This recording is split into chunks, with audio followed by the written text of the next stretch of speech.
జై శ్రీరామ్. ఈరోజు మనం the OG epic series Ramayanam start చేయబోతున్నాం.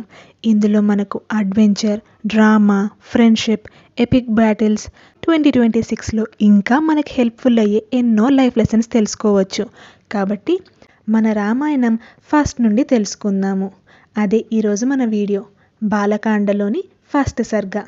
ఒకరోజు వాల్మీకి మహర్షికి డౌట్ వస్తుంది. హీ వాజ్ లైక్, ఇంత పెద్ద భూలోకంలో నిజంగా పర్ఫెక్ట్ మ్యాన్ ఎవరైనా ఉన్నారా అని, అన్ని గుడ్ క్వాలిటీస్ కలిగిన ఒక వ్యక్తి ఉన్నాడా అని.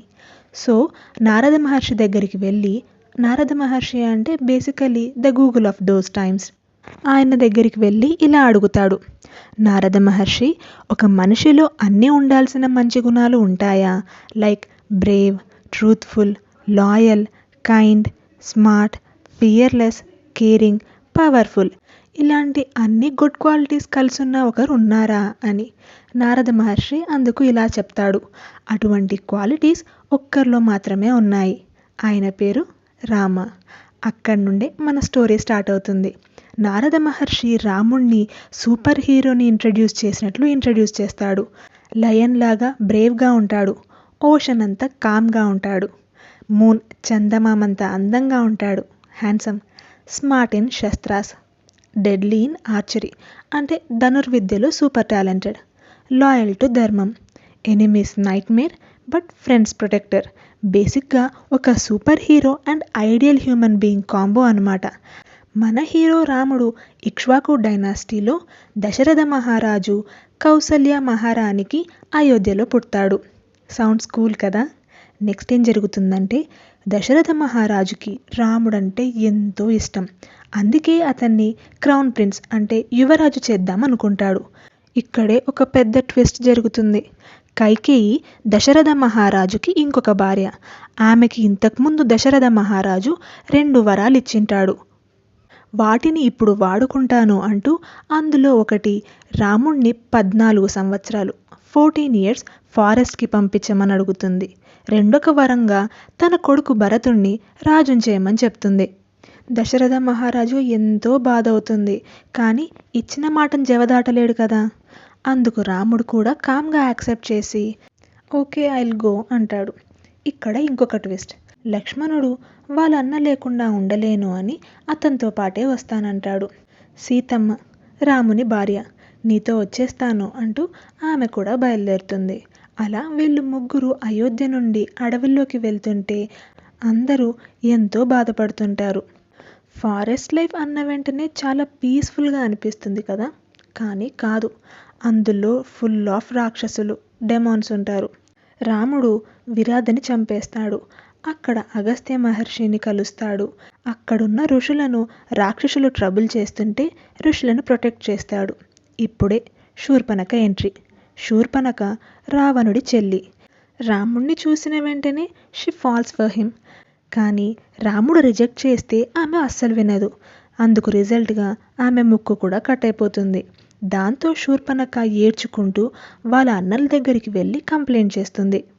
వాళ్ళేమో 14,000 14,000 రాక్షసులతో ఉండే హోల్ ఆర్మీనే తీసుకొస్తారు వీళ్ళ మీదికి యుద్ధానికి.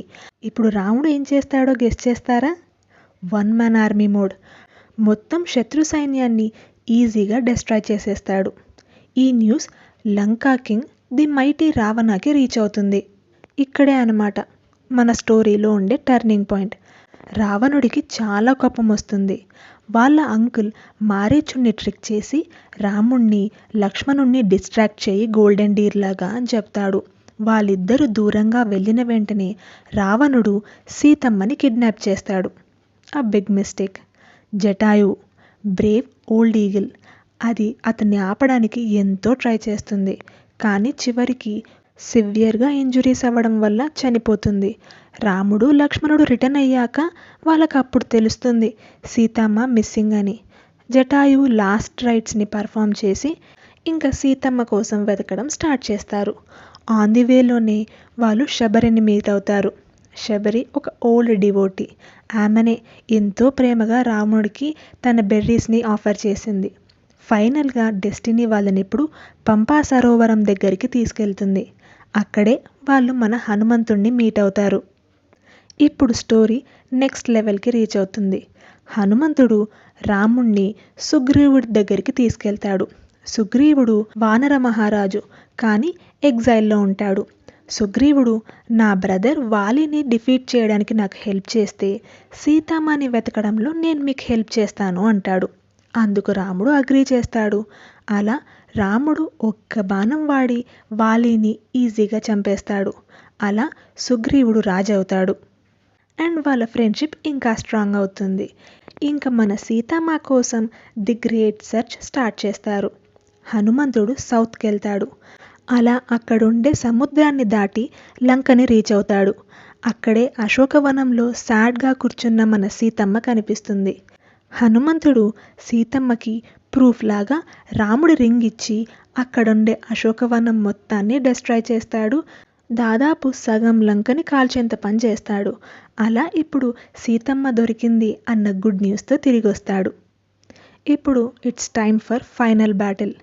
వానరుల సహాయంతో రాముడు ఆ సముద్రం మీద ఒక పెద్ద బ్రిడ్జ్ కడతాడు. అదే మన ఫేమస్ రామసేతు.